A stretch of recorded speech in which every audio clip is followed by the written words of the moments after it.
اللہ کریم نے میرے محبوب نو معراج دے سفر دے ایک تحفہ عطا فرمایا،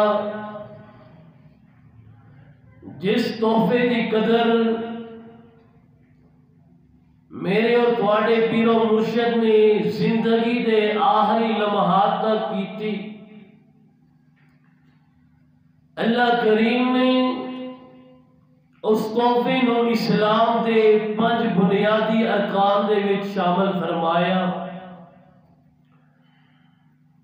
اور اللہ کریم نے اس تحفے نو دین اسلام دا ستون کیا۔ مومنہ اور مسلمانہ تے اس تحفے نو فرض فرمایا کہ حالت سفر دے اندر ہو، حالت مقیم ہو، بیماری دی حالت دے اندر ہو یا صحت دی حالت دے اندر ہو، فرمایا ہر حالت دے اندر نماز 5 جگانہ با جماعت مسجد دے اندر باوضو حالت دے اندر جا کے ادا کرنی۔ پڑھن والے واسطے اللہ نے جنت تیار فرمائی،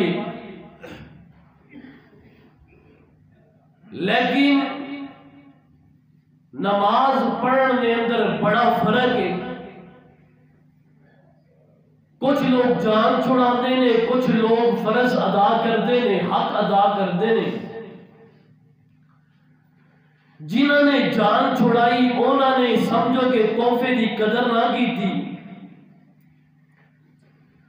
جنہوں نے نماز پڑھن دا حق ادا کیتا کہ سمجھو کہ انہوں نے تحفے دی قدر کی تھی۔ اگر دنیاوی زندگی دے اندر نظر دوہرا کے دیکھو، اگر کوئی شخص کسی نو تحفہ دے،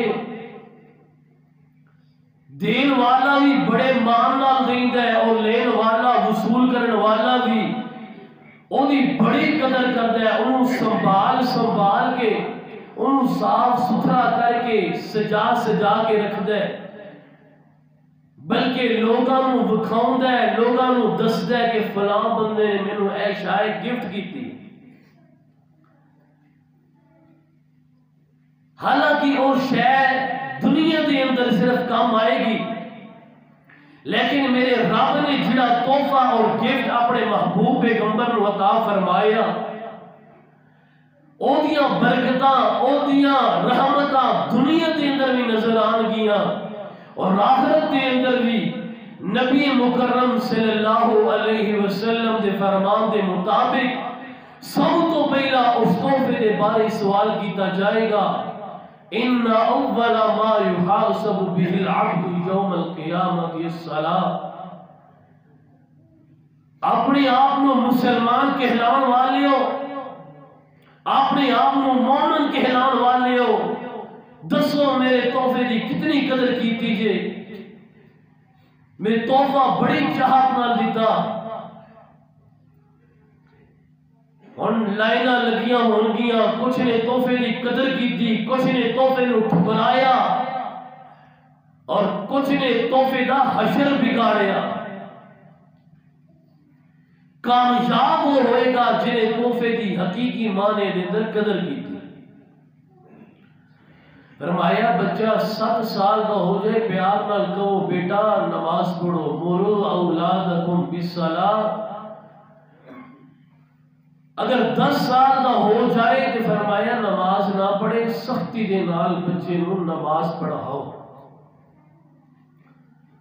اور ایک بندہ نمازی اور ایک بندہ نمازی نہیں، فرمایا انہاں دونوں دے درمیان فرق کرنے والی چیز ہی نماز ہے۔ بین العبد و بین الکفر والشرک تسترق الصلاۃ۔ اور دوسری روایت کے اندر من ترک الصلاۃ متعمدا فقد کفر، جان بوجھ کے نماز چھڑ رہے ہیں، فرمایا کوئی شک نہیں کہ اس بندے نے نماز سے انکار کیا۔ کھڑے ہو کے نہیں پڑھ سکتے، بیٹھ کے پڑھ لو، بیٹھ کے نہیں پڑھ سکتے، لیٹ کے پڑھ لو، اشارے نال پڑھ لو، لیکن پڑھنی ضرور ہے۔ سردی ہوئے نماز فرض، گرمی ہوئے نماز فرض، سفر دے اندر نماز فرض، جنگ دے اندر نماز فرض۔ وہ ایک الگ بات ہے کہ شریعت نے رخصت عطا فرمائی ہے، بندہ حالت جنگ دے اندر ہے ایک رکعت نماز پڑھے گا، سفر دے اندر ہے 2 رکعت نماز پڑھے گا، اور اپنے گھر دے اندر موجود ہے پوری نماز پڑھے گا۔ اگر میرے اور تواڈے پیر و مرشد جناب محمد رسول اللہ صلی اللہ علیہ وسلم دی زندگی اٹھا کے دیکھو، زندگی دے آخری لمحات میں پاک پیغمبر علیہ السلام مسجد اندر نماز سے جا رہے، صحابہ نے کندھے دیتے، سہارا دیتا، آپ تے نرم نرم پیارے پیارے پاؤں مبارک زمین تے گھسٹ رہے ہیں، اور آپ مسجد اندر نماز سے جا رہے ہیں، اور نماز عشاء کا وقت ہے، بار بار بے ہوشی طاری ہو رہی ہے۔ جدو ہوش کے اندر آ رہے ہیں، پہلا سوال لوگوں نے نماز پڑھ رہی ہے، اللہ کے پاک پیغمبر تہاڈا انتظار ہے، اللہ کے پاک پیغمبر جی تہاڈا انتظار صحابہ کر رہے ہیں۔